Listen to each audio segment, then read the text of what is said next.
Did you guys get that awesome Mimikyu hat that you can get in Pokemon Go? No?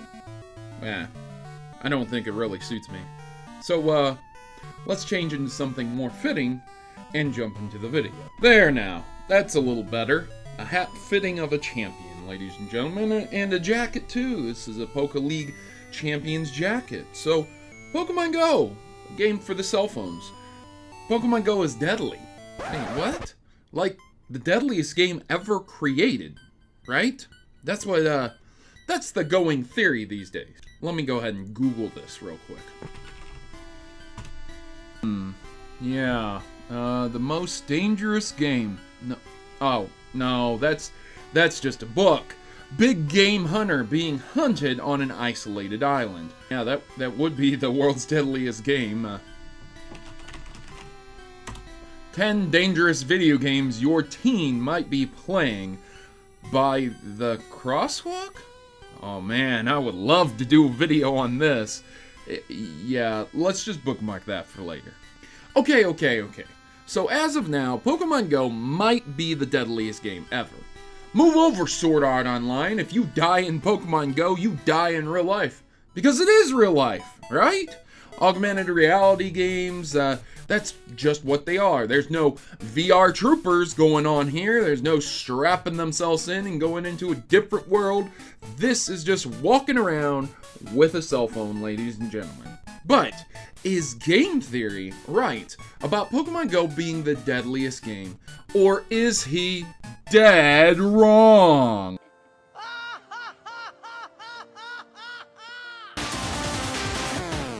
Game Theory. Warning. Pokemon may cause death.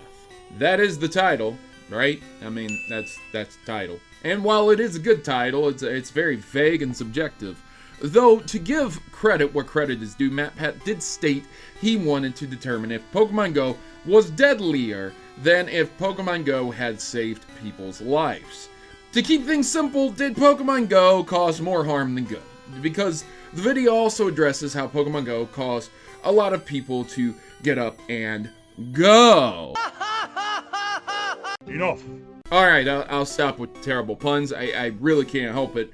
When I watch Game Theory, though, so, you know, thanks, MatPat. However, with a title like Pokemon may cause death, well, duh, anything may cause death. Standing in the middle of a field, you could possibly have a shark land on you from the sky and eat you. I mean, it might happen, you know. What are the odds of that, though? Well, more likely to happen than winning the lottery, believe it or not, so, yeah. But those are just odds. You do something enough and something different might happen, right? Have I ever told you the definition of insanity? It's like the Joker meets Jeff Goldblum's chaos theory from Jurassic Park. Anyways, enough with the side tangents.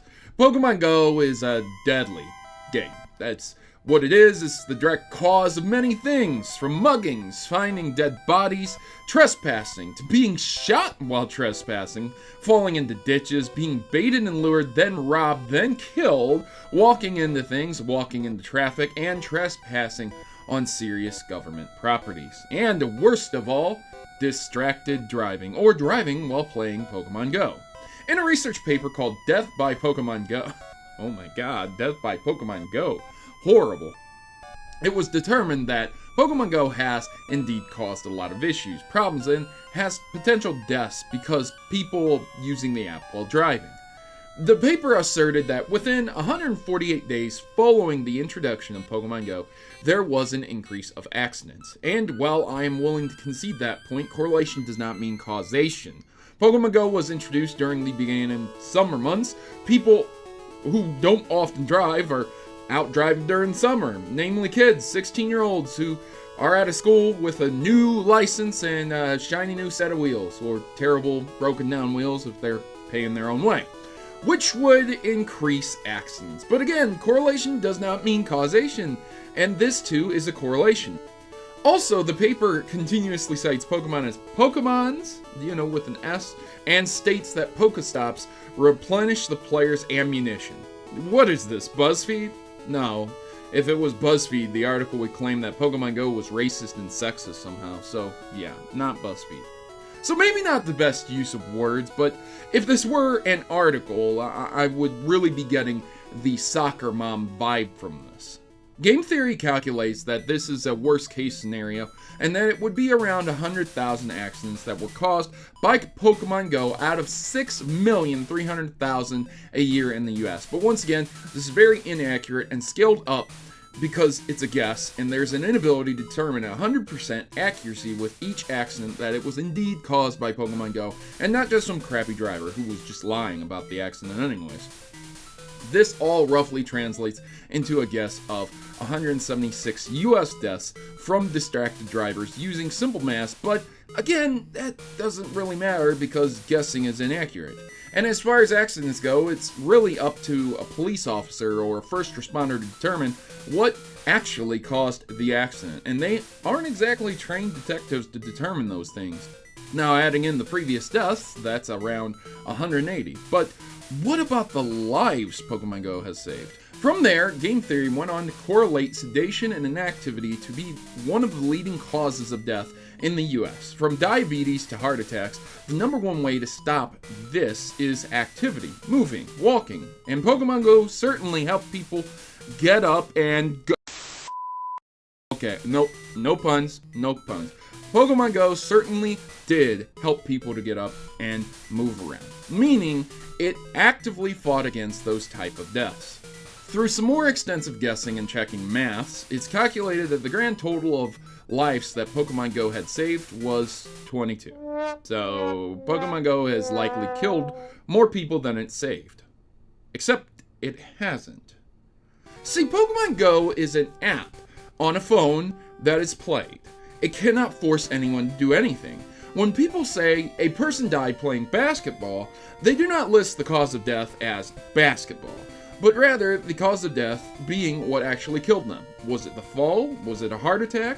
Did they get beaten to death, robbed, shot, for whatever reason?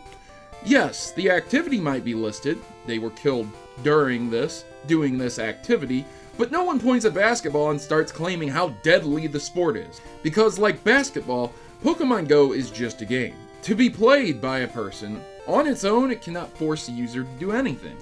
Was it Pokemon Go's fault that the people were hurt or killed? Pokemon being randomly generated within the game means that it doesn't even intentionally make users go to dangerous places. That's just what people do. And Pokemon stops are often placed in monuments, shop locations, and in public areas and churches. All locations that are not really dangerous inherently on their own. People make the choice to do stupid things. People are not aware. People are not alert, which cause accidents. And it's not Pokemon Go's fault. Since the inception of cars and cell phones, there have been accidents without the game Pokemon Go existing.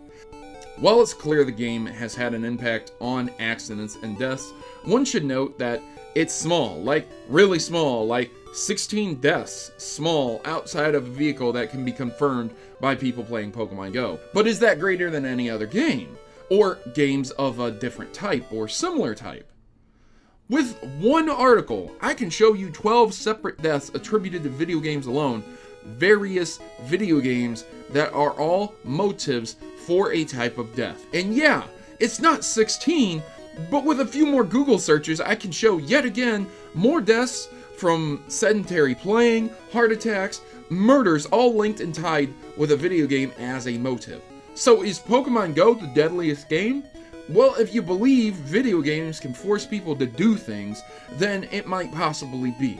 But if you understand that people are people and people are complacent, then you will likely understand that these deaths, they're caused by people doing stupid things, and that's not going to change anytime soon, no matter what game is being played. So, ladies and gentlemen, Pokemon Go may cause death. Pokemon Go may be deadly, and Pokemon Go may be the deadliest game. But then again, Pokemon Go didn't really force anyone to do anything also. If Pokemon Go is the deadliest game, then texting has to be the deadliest activity. Deadlier than being in the military. So there you have it, ladies and gentlemen. Pokemon Go may be the deadliest game you can play, but it's not deadlier than stairs. Which, yes, I'm serious. Thousands of people die and are injured on stairs each year. There you have it, ladies and gentlemen. You may now continue playing Pokemon Go as much as you want.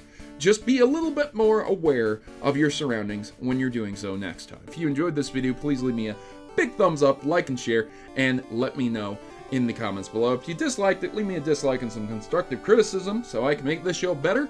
I really appreciate what GameTheory did with this video. As he said, it was all for fun, so yeah, it is for fun, and there's lots of people out there who write ridiculous articles trying to get views, clickbait, and stuff like that, and you can see it in some of these articles I'm looking at about game deaths.